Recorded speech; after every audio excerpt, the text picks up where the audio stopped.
A lot going on in the news at the moment. The big Rochdale by-election result, George Galloway winning there. May make a specific video about that. There's been a big fire disaster in Bangladesh, not the first one in that country. And I've just seen a report. It's not a headline news, but it was on a video in a YouTube video about the continuing rise of India's economy. It's been described as the fastest growing major economy in the world, and that continues to be the case.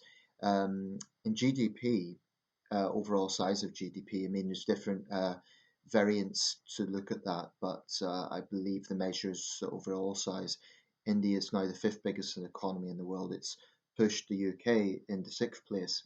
I'm not sure exactly when that happened, a couple of years ago, but it's a major economy, and of course an important member of the G20, the BRICS, and other such groupings.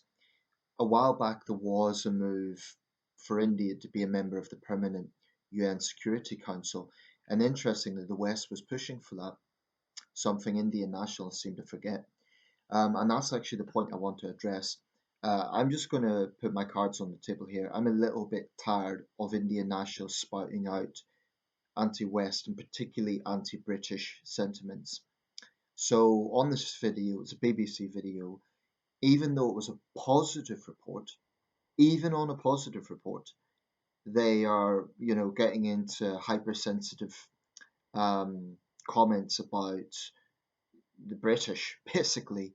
Um, and I'm thinking if this is the way they respond to even a positive report, that's talking about the fast-growing Indian economy, then it's difficult to have much positive dialogue because it's constantly a question of dealing with his hypersensitivity. I do think Indian nationalists are extremely sensitive people. That's my honest experience. And a lot of it seems to be based on continued animosity from memories of the British Empire, even though that was over, what is it now, 1947, um, 70, what will it be this year? 77 years since partition this year. Um, and over 70 years since India became a republic in, I believe it was 1951. Um, now, I want to be clear here, I'm not anti India. I think it makes sense that we have good relations with India. But I am concerned that British leaders will take this attitude that because India is a powerful country, because it's a fast growing economy, then we kind of need to pander to Indian sensitivities. I think that would be a big mistake. We need to have some national pride as well. And it has to be said, I've said this in other videos, there seems to be this mentality, and it isn't just in Britain, you also get this in France and Germany, especially Germany, um, that patriotism and pride, national pride, is something to be shunned. Now, in Asian countries, India and China are obvious examples, but you get this in other Asian countries, Vietnam, Indonesia, the Philippines. National pride is not a source of guilt, it's not a source of shame. And some might explain this by saying, well, they weren't traditional colonial powers, particularly the poorer countries, and that's true. But that isn't the same as saying there is no guilt in the respective history of those countries, particularly India and China. But anyway, this is not about history. At least I don't want to focus on that. I want to point out that if India is demanding to be treated with respect and to be treated on a level playing field, then I think when there are joint summits between the British Prime Minister and his or her Indian counterpart, it has to be respectful. We need to respect the fact India is a major power. Um, and, we can never divorce a relationship because of the number of Anglo Indians, British Indians, I should say. Um, so it's a relationship that can never just be discarded. But I am a little bit tired of this Anglophobia. I'm a bit tired of this constant um, weaponizing of sensitivity when even positive reports get this sort of backlash. Another example is the Indian lunar probe last year, the Indian lunar landing, I should say. Big scientific achievement. Um, but instead of just, taking it for the story that it was, Indian nationalists were looking at British coverage of that, positive British coverage, I might add, and trying to find some reason to be offended, even though it was positive coverage. I mean, I watched the BBC reports of that. It was overwhelmingly positive. Some did point out the fact that there's still a lot of poverty and problems in India, and by the way, there are. So, does it make sense to be spending this money on a space program? But my challenge for Indian nationalists, you like to boast about being the world's biggest democracy. Well, one of the tenets of democracy is to have variation of opinion. So why get so hypersensitive over outside opinions? Why get so hypersensitive with people who want to just have debate on important issues? If India really is the world's biggest democracy, then it's valid to talk about everything that is going on there. I mean, I think under Modi's watch, unquestionably, India has become more intolerant. I think religious violence has continued to be a big problem. I'm not saying that Narendra Modi has invented this. It wouldn't be fair to blame it all on one man, but I do think he has stoked up Hindutva extremism, or at best, he has turned a blind eye to it. Um, It'll be interesting to see what happens in this year's election. If Modi is re-elected, I think that will galvanise India's far right. I think it will galvanise extremists, and think it will galvanise this sense of ultra nationalism. Now, to be clear, if I was Indian, I'd be proud. I'd be proud of growing prestige. Who wouldn't? That's not the issue I'm talking about here. The issue I'm talking about is the constant Western phobia, the constant whining about Western media. I mean, it could fairly be asked, to what extent can the West trust India on Ukraine? India sat on the fence. I think that has shown weakness. I don't think that's a position of strength. I think India has shown weakness on that issue because the world's biggest democracy has failed to condemn Russia's aggression. That's not statesmanship from Modi. That's weakness. Um, and in other areas, I think we have better relations than we do with China. But that shouldn't be surprising. China is a communist country.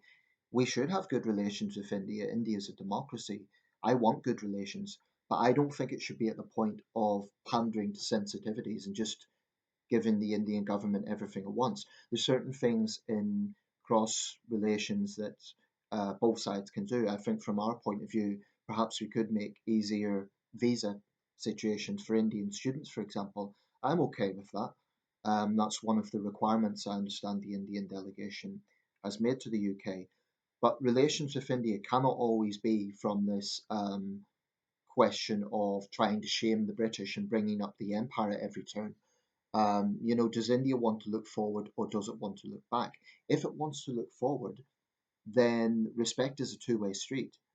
And, I think there's some Indians who have got smug about this and they've sort of thought, well, we've now pushed the old former colony into sixth place regarding GDP. Well, India still has serious problems. It still has significant poverty. By the way, when it comes to national jingoism, India lags well behind other countries when it comes to the Olympics. I mean, how is it a country of 1.4 billion has such lackluster performance in the Olympics? Britain, by the way, is far, far ahead. So is China, so is Russia, so is, Russia has now marginalised itself thanks to its foreign policy. But Indian nationalists love to boast about these things. Well, I don't really want to go down that line, but I would point that out. Why is India so lackluster in the Olympics? You'd think a country of 1.4 billion people could get a few more gold medals, and that's not exactly a priority. But nationalists, home in on these sort of things. My point is, if they think they can come out with Anglophobia and constant negative rhetoric about the UK, even when we have positive coverage of India, then I think, frankly, we should throw a little bit back and say, well, wait a second, don't get too smug. You've still got significant problems. I mean, right now, I don't know what traction these farmer protests will take. I don't know if that will affect the election. We have the problems in Europe as well and in the UK. You know, it seems to be a global problem. Um, I don't think Modi can be complacent. Clearly, not every Indian is satisfied with his performance, and that's fine in a democracy. But I'm making this video because, as a British citizen, I am fed up of Indian nationalists whining about the BBC. I'm fed up of the constant jibes at this country. I mean, I would say to them, do you want to look at relations through the constant prism of trying to get one over in the former colonizer, or do you want equal relations? I do think some of them kind of want to humiliate Britain and to sort of view this as. I mean, I remember when Rishi Sunak became Prime Minister, WEON and other anti West mouthpieces would have absurd headlines like Son of India rises over the empire. Rishi Sunak was born in Southampton. He's a proud British citizen. So that's nonsense. Um, but you know, I don't view India in the same way I view Russia and China. I want to have positive relations with India, and I think there are areas that we can work together on. I even give the Indian government some credit. For example, in the conservation of Bengal tigers, that's been a success. I give them credit for that. The lunar landing was an impressive scientific feat. But my point is, why use every achievement to kind of say, oh, this is one over on the West? My question for Indian nationalists, do you want good relations with the West or not? Or is it always a question of trying to get one over? And, you know, I basically question their motivation. I question regarding relations with the West. And I think it would be a mistake for Western leaders to ignore India, but also to pander excessively to Indian nationalism. We also have some tensions ongoing. There are British citizens held in India on terrorism charges that are dubious. Um, there's also been in recent years the murder of critics of the Modi government in Western countries such as Canada.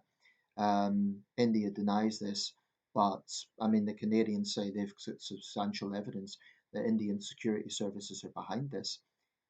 If there's any substance to that, then we need to take it seriously. In Britain, we have had cinemas threatened by Hindu extremists because they were going to show controversial Bollywood um, films. You know, this is sort of obviously not an indicator of the entire Indian population, and 1.4 billion people, you cannot generalize, of course. But I do think there is a vocal um, contingent of ultra nationalists who are Western phobic in their outlook, and I'm sick of it. Um, I'm sick of their attitude. I'm sick of their Western phobia, and I think it needs to be called out.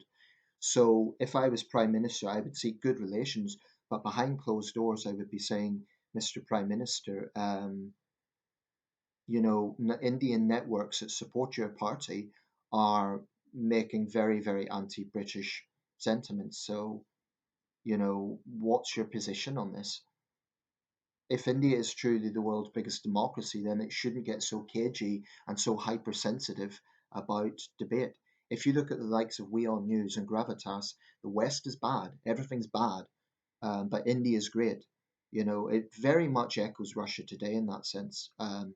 It's incredibly lacking objectivity. It's incredibly nationalistic. It's Western phobic in its outlook, and it's pushing that obvious nationalist agenda. Now, the BBC has many faults, but one thing it can't be accused of is pushing a hyper nationalist British agenda. In fact, many British critics of the BBC say it lacks patriotism. I often think that the West's biggest problem, not its biggest problem, but a problem, is we are far, far too quick to bow our heads in shame and too shy to show unapologetic patriotism. If it's okay for Indians to show nationalism, why shouldn't it be okay for Britons to do likewise, including at government level? And to push back a little bit when there is this Western phobic sentiment. I think we should go into relations with a country like India objectively, positively, respect India, respect their concerns. But I do not think we should go in with this kind of imperialistic head buying guilt. And allow Indian nationals to let that be the narrative. My point is, India's been independent for over 70 years. Maybe it's time to stop blaming the empire for all of India's problems, of which there are many, by the way. So, finally, I will welcome positive news where there is positive news, but I'm not going to be censored or kind of pander to the sensitivities of people who are bigoted towards my country. No way. I don't think that's a rational way to go into things. Um, I'm not anti-India. I'd love to visit India. I think it's a fascinating country, but I do have a problem with bigoted nationalists who constantly churn out their animosity and bigotry towards my country. And often it is misplaced. That's the point.